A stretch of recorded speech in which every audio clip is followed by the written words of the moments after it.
तो गाइस आज हम इस वीडियो में बात करने वाले हैं प्रोजेक्ट टारगेट के बारे में।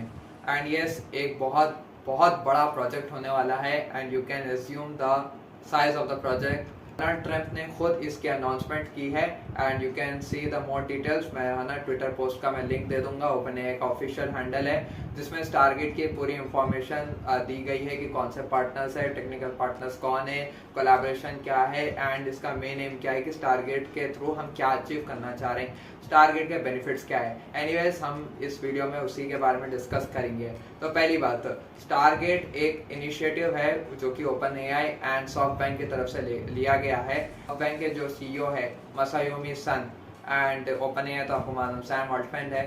तो ये लोग मिलकर टारगेट बना रहे हैं। जो हमारा सॉफ्टबैंक है वो पूरे फाइनेंसेस को टेक केयर करेगा ऑफ टारगेट एंड जो भी ऑपरेशन एंड प्रोडक्ट बिल्डिंग का जो प्रोसेस है वो ओपनएआई टेक केयर करेगा।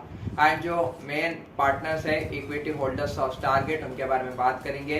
3 मेन कंपनीज है, OpenAI, Oracle and SoftBank. SoftBank basically एक इन्वेस्टिंग फर्म है, जापानीज इन्वेस्टिंग फर्म है एंड बाकी के टेक कंपनीज है, Oracle and OpenAI.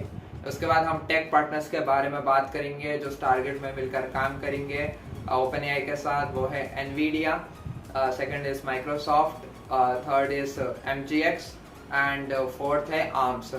Arms basically वो मोबाइल चिपसेट प्रोडक्शन कंपनी है। जो आप स्नैपड्रैगन का जो मोबाइल प्रोसेसर होता है वो हमारी आर्म कंपनी बनाती है। अब यह इंटरेस्टिंग बात यह है कि जो ओरेकल है वो डायरेक्ट कॉम्पिटिटर है माइक्रोसॉफ्ट का। एंड मेरे हिसाब से जब ये पार्टनरशिप और इतने बड़ा प्रोजेक्ट है भाई, $500 बिलियन का ये प्रोजेक्ट होने वाला है, तो सैम अल्टमैन ने इतने बड़े प्रोजेक्ट में ओरेकल के साथ पार्टनरशिप करी है। इससे आना ये चीज़ की तरफ हमें हिंट मिलता है कि ओपनएआई माइक्रोसॉफ्ट से पीछा छुड़ाना चाह रहे हैं। आई थिंक ओपनएआई को माइक्रोसॉफ्ट की तरफ से इनफ रिसोर्सेज या फिर चीप रिसोर्सेज नहीं मिल रहे हैं। दैट्स वाई ये आई थिंक ये स्टेप उठाया गया है एंड इससे मेरे को लगता है कि सैम अल्टमैन धीरे धीरे माइक्रोसॉफ्ट से दूर हो रहे हैं। लेकिन हमें मालूम है कंपनीज हमेशा डबल स्टैंडर्ड बातें करते हैं। तो आप देख सकते हैं फिर दूसरे लाइन में ही ओपनएआई खुद बोल रही है कि इससे आना ओपनएआई एंड माइक्रोसॉफ्ट के पार्टनरशिप में कोई ज़्यादा फर्क नहीं आएगा। अभी भी ओपनएआई की जो एपीआई कीज है वो अज़ोर एक्सक्लूसिव है। इसका मतलब है आप जो भी ओपनएआई का एपीआई की यूज़ कर जो भी रैपर्स हैं नए प्रोडक्ट्स बनाएंगे वो अज़ोर के ऊपर ही डिप्लॉय होंगे और दूसरे प्लेटफॉर्म में वो सपोर्ट नहीं होंगे। एंड माइक्रोसॉफ्ट ने भी एक आर्टिकल लिखा है कि ये जो भी प्रोजेक्ट टारगेट है इससे हमारा ओपनएआई एंड माइक्रोसॉफ्ट का पार्टनरशिप में कोई फर्क नहीं आएगा, जो कि 2019 से चलती आ रही है।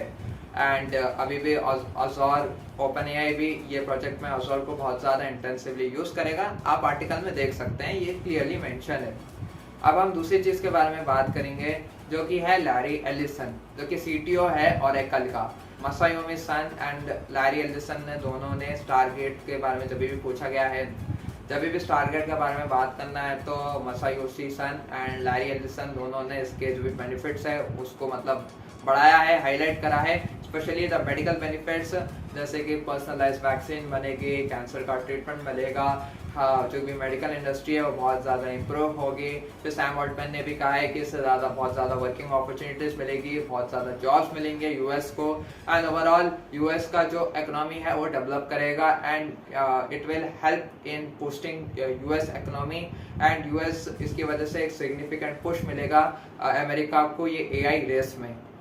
ये सारे डिफरेंट बेनिफिट्स है एंड यूएसए को इससे बहुत ज़्यादा बेनिफिट मिलेगा उनकी इकोनॉमिक ग्रोथ में और टेक्नोलॉजिकल एडवांसमेंट में भी। एंड उसमें लिखा गया है कि इससे पूरी मतलब ह्यूमैनिटी को एंड पूरे वर्ल्ड को बेनिफिट होगा। वो स्लाइटली कॉन्ट्रोवर्शियल है because you know every country is not an ally of America. अब धीरे धीरे ऐसा दिख रहा है कि इंडिया भी एंड यूएस के रिलेशनशिप भी थोड़े ख़राब हो रहे हैं पास्ट 2-3 ईयर्स से। एनीवेज अब लैरी एलिसन के बारे में बात करेंगे। थोड़े टाइम पहले लैरी एलिसन ने मतलब इंटरव्यू दिया है, मैं आपको क्लिप बता दूंगा। तो उसमें उन्होंने मेंशन करा है 24/7 पब्लिक सर्वेलेंस। तो डिफरेंट कैमरास हम पब्लिक प्लेसेस के ऊपर लगाएंगे एंड 24/7 सिटीजन्स की सर्वेलेंस होगी। ये इनिशिएटिव इसलिए लिया गया है कि ताकि जो भी क्राइम्स है वो ज़्यादा रिड्यूस हो एंड जो पब्लिक है वो सही तरह से बिहेव करे पब्लिक प्लेसेस में। ये सिटीजन के ऊपर सर्वेलेंस प्लान है जो कि ओरेकल की तरफ से आने वाला है। तो आई थिंक जब भी आप ये सर्वेलेंस से रिलेटेड काम रहता है तो जो भी कैमरास होते हैं जो यूज़ होते हैं सर्वेलेंस में उसका जो भी इंफॉर्मेशन एंड डेटा है वो आई थिंक स्टारगेट में डेटा सेंटर्स में स्टोर हो सकता है, because we need a huge data set, huge place to store that data. And I think future में शायद स्टारगेट का थोड़ा बहुत रिसोर्स ये पब्लिक सर्वेलेंस के इनिशिएटिव में लिया है। जो भी ओरेकल का जो सर्वेलेंस प्लान एंड इनिशिएटिव है उसमें शायद स्टारगेट कहीं ना कहीं इन्वॉल्व होगा। And basically Stargate data centre के जैसा काम कर सकता है, डेटा सेंटर वाले जो भी सोर्सेस है वो दे सकता है for storing this data from public surveillance.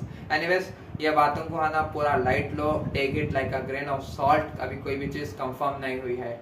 Anyways ये जो स्टारगेट जो प्रोजेक्ट है जो कि open AI, Sam Altman, SoftBank's, Masayoshi Son and Oracle, Larry Ellison, ये जो तीनों मिलके जो बड़ी जो गेम खेल रहे हैं वो बहुत बड़े लेवल पे खेल रहे हैं। भाई $500 बिलियन कोई छोटी चीज़ नहीं होती है।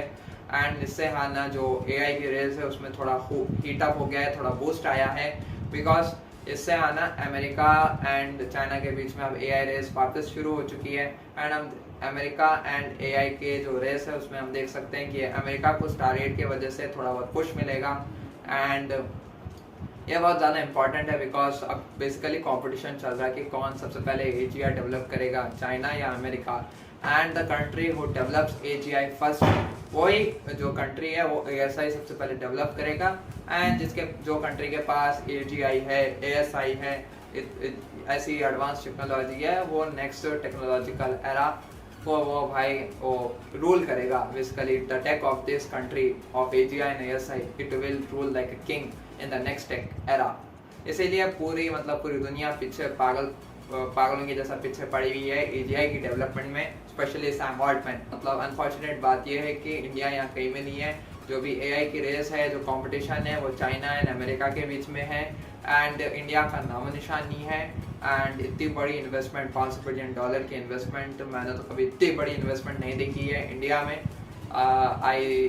ज़रा इंडिया को भी है ना थोड़ा सीरियस होना पड़ेगा, because AI is a big deal, AGI specially a very big deal.